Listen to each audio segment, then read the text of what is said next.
kawaraynon. So for today's video mga kawaraynon, yan nga adlaw, magdadalos ngayon kami ni Papa nga dihan amon sitawan. So adi na ngayon hi Papa didi nagdadalos na hiya. Aniya kasi ginihimo mga kawaraynon habang nagdadalos, iya anegin aayad an mga sitaw, so iya gimpapasaka kay may mga kuan kasi nga diri pa niya napapasaka. So adi gihap di an amon na kireon. So dida po hiya may mga sitaw po iton hiya waray la po hiya kabutangihin stick sugad po hadi. So nagsasarang hiya salit yan na sige gihapit amon pagbutang hiton. So dara kay yan na mag hahawan kami, bubuligan ko po hi Papa. So let's go mga kawaraynon. So, amo nga yan ini mga kawaray nun, aga-aga pala, nagsinganto na kami ni Papahan uma para magdalos. So, makikita niyo mga kawaray nun, amo nga din hiyan amon ginkikiuan.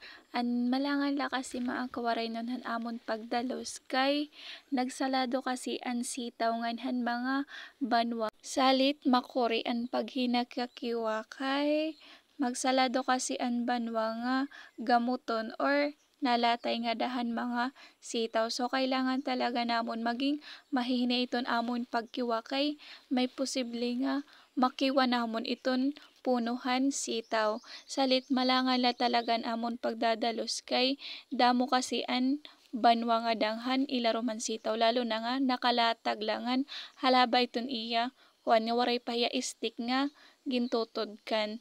Salit nga da hinahinay la kami ni Papahan amon pagdadalos. Ngayon ha mga kawaray nun nga yan nga na lilipat kun kay ano duduhala kami permi ni Papa nga nagdidinalos. Kay himama kasi mga kawaray nun han mga diri pa talaga maaram. As usual po talaga himama amo nga diri po amo nakakaupo niya diyan uma.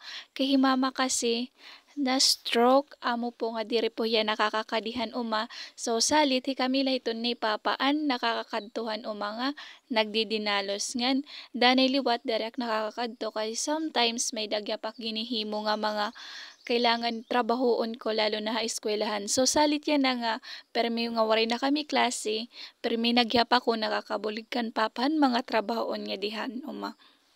So, salit ha mga kawaray nun niya da nga nakakabulig iton parehas nagtatrabaho iton naday ngan tatay. Bagan maging thankful ka mo. Himama naman, thankful naman ako syempre kay adto hihabalay ngan may daman gyap namon guti nga tindahan ngan nakakabulig gyap ha amon. So, bagan parehas laliwat iton bagan same la bisan kung nagsugadan amon situation.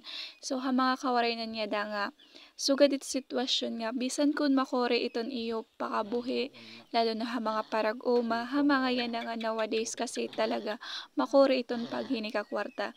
So salit ayo la kita pag give up laban la kita ha mga hamon hit aton kinabuhi. So amo lang ngayon adto mga kawaray nun.